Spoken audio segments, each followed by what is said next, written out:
a gente coloca a bandeirola e aí ele vem pegar o presente. É noite, todo domingo. Não, é no domingo. É, mas é bem tardão, né? Mas ele toca o quê? Um sino. Sempre que ele toca o sino, a gente vai ver ele muito rápido, mas... Quem? Papai Noel, mas ele se foi embora.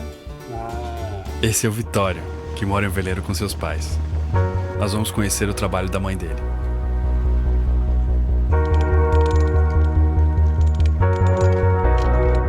É o Instituto Náutico de Paraty. Gente, o que vocês acharam da nossa praia? Espero que ninguém fume quando crescer, hein? Pelo amor de Deus. Bituca de cigarro aos montes. Camisinha. algumas. Vidro. Alguém tava tentando fazer cerol, sério. A gente achou um monte de vidro acumulado. Um monte de toquinho de vidro, resto de garrafa, fundo de garrafa. Tá? Tudo isso que a gente coletou pequeno é o que o passarinho come achando que é comida. É o que o peixe vai comer, o que a tartaruga vai comer e que vai engasgar e vai morrer. Aqui se ensinam a essas crianças muitas coisas, entre elas velejar. Eu estava cheio de sonho na cabeça, né? Com vontade de mudar um pouco a realidade aqui da vida da gente, da cidade da gente. Me preocupava muito a perspectiva que eu via de futuro de Paraty naquela época. Tomei um rumo assim de, em vez de ficar reclamando e me preocupando, resolvi arregaçar as mangas e tentar fazer o pouquinho que eu pudesse fazer, mas eu ia tentar fazer. O processo foi assim, primeiro o Instituto era um grupo de velejadores que tinha aqui em Paraty. Eu, uns amigos que velejavam, uns poucos velejadores que tinha aqui em Paraty, uma criançada que queria aprender, que queria velejar. E um dia um amigo meu que foi festeiro de uma festa de São Pedro, ele me convidou para fazer algum evento náutico, porque eu era da náutica, sempre fui da náutica desde pequeno, sempre velejo desde os 10 anos de idade. E aí eu propus ele fazer uma regata de São Pedro. Ele achou ótima a ideia, e aí essa brincadeira da regata de São Pedro foi ficando séria, cada ano que passou começou a ficar mais séria, e no final virou um circuito municipal de vela, que hoje infelizmente está parado. E aí nasceu o Instituto com um argentino que chamava Andrés, o Luiz Gatti, que até hoje está aí, e um grupo de mais 10 pessoas. A gente resolveu fazer o negócio oficialmente. Tem um grande amigo, o Daniel, que veio morar aqui 5 anos atrás. E ele falou, tem uma escola de vela aqui, você quer conhecer? Escola que o Gibrail fundou e tudo mais. Aí a gente foi lá um dia, o Joel, que hoje é um marinheiro, era aluno na época, era monitor, abriu a escola pra gente, prestou um barco, tudo mais, e a gente percebeu que eles gostavam muito de velejar, mas que tinha que evoluir mais. E a gente alugou aquele fundo ali, ó, aquele quintal, aquele fundo daquele quintal ali. Cada sócio fundador dava X% do valor do aluguel e ficamos 6 meses dando aula ali. Conseguimos ganhar uns barquinhos, a Alice Calder, que é fundadora da festa literária, doou 3 Optimistas. Bora montar, senão a gente pega esse cimentinho ali. É isso?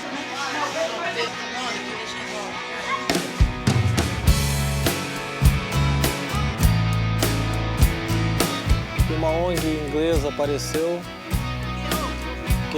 oferecendo um dinheiro que era pequeno, mas na época dava para comprar o bote, o motor de polpa e mais 2 Optimistas e ter 5 barquinhos para começar o projeto a funcionar.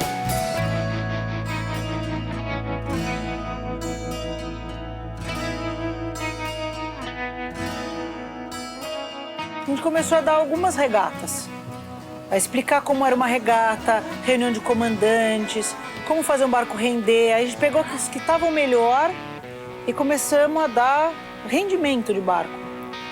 E eu acabei me apaixonando por aquilo, acabei gastando uma força enorme naquilo. E toda vez que eu falava em vir para cá, eu não sou arquiteta, eu posso tocar obra. Tem muito escritório de Rio, São Paulo que toca obra aqui, que precisa de alguém para fiscalizar essa obra. Não, eu vou fazer arquitetura, vou com arquitetura, não sei o quê. Aí o Daniel falou, se você não trabalhar no INP, eu faço você trabalhar no INP. Eu disse, te vira, você gosta, cara, não tem por que não fazer. 5, 4, 3, 2, 1. Abaixa a bolina. Pode caçar um pouco mais da escota, até o cantinho. Largadão, hein, cara? Gostei de ver, Gabriel.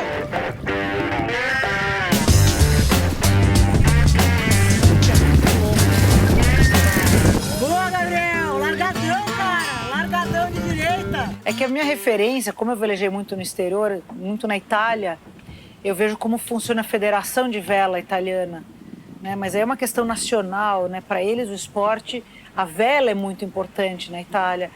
Então as escolas têm um apoio da federação muito grande. A gente está começando isso. Eu tive um curso na federação, na Confederação Brasileira de Vela, antes de vir para cá, onde me padronizaram a escola de vela, que foi muito bacana, porque eu sei velejar, mas como passar isso para uma criança pequena? Né? Como fazer que isso se torne uma gincana, uma brincadeira, não sei. Porque eu preciso de material, eu preciso de barco melhor, eu preciso um bote melhor, né? Vocês viram as experiências. Convencer os pais de que aquilo é legal. Quer dizer, o pai chega lá, pô, mas o menino vai ficar sozinho no barco? Né? Achando que é assim, é normal. Né? Porque para eles é um mundo completamente novo. Entrar num caiaque ou numa prancha, uma sup, uma stand-up e sair remando, tudo bem. Mas ele vai velejar? E se entrar vento forte? E se ele virar? Né? As perguntas, não, desvira. A gente vai ensinar ele a virar, a desvirar e a voltar. É no esporte que as crianças aprendem a competir de um jeito limpo, com regras claras. A vela para essas crianças é uma oportunidade para estimular sorrisos, aprender a confiar uns nos outros e em si mesmo. Muda tudo, né, cara? Você muda a perspectiva de uma pessoa, você muda tudo, né? Eles enxergam outras possibilidades que um menino que não tem a vela não enxerga. Para começar, o horizonte de quem está na vela é o mar, né? Não é uma barreira ali na frente, né? É óbvio que isso não serve só para vela. Mas penso como minha vida mudou desde que comecei a velejar. Mesmo já depois de adulto. Mudar a perspectiva de uma criança muda uma vida inteira. Aquilo é o mundo para eles. O Gabriel, o Anderson, tem outros que por problemas de grana, o Michael, não conseguem estar mais lá, mas hoje estava lá porque pelo menos não quer perder o vínculo com aquilo. A Tuane, a Laís, nossa, eu posso citar um monte de gente que faria daquilo uma vida. Infelizmente não dá para viver de vela no Brasil, né? Você dá os instrumentos para o cara viver uma vida muito mais interessante, né? De um ponto de vista muito mais legal. É um esporte muito bacana, um esporte que te possibilita você praticar ele dos 6 anos até os 80 anos. Aproxima as pessoas, né? Eu acho que ela é uma ferramenta excepcional.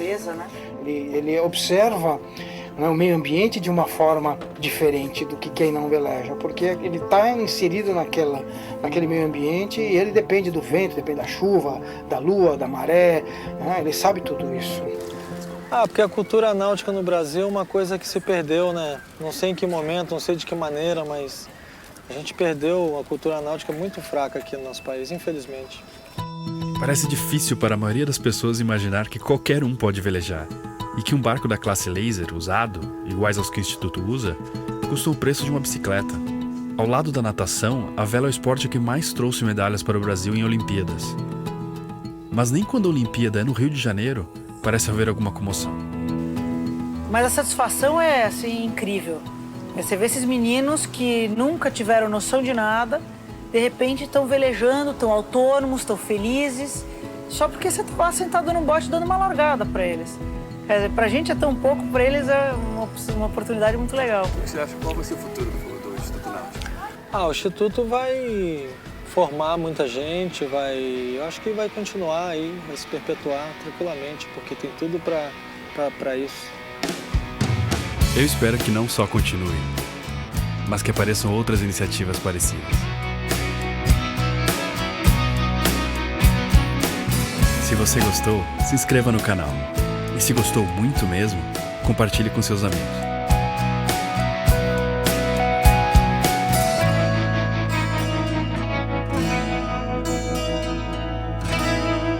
É o mundo inteiro. Só é um Papai Noel. E é só uma noite. E é só uma noite.